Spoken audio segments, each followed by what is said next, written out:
Number one number one number one. ఇది ఎప్పుడు?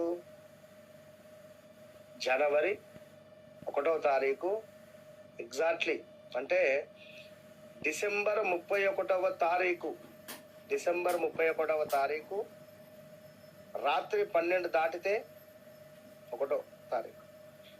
So 1 గంట నెంబర్ వన్ సమయాన్ని స్క్రీన్ షాట్ తీసి పెట్టుకోండి. మనసులో ఒక కోరిక కోరుకోండి.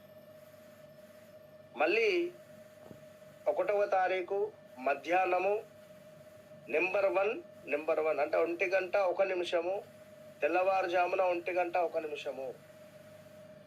ఇది ఎవరైతే చూస్తారో కోఇన్సిడెన్స్గా, ఎవరైతే లక్కీగా చూస్తారో 2026లో నెంబర్ 1గా మీరుంటున్నారు అనేటువంటిది చాలా సత్యం. ఇది ఎవరు నమ్మినా నమ్మకున్నా.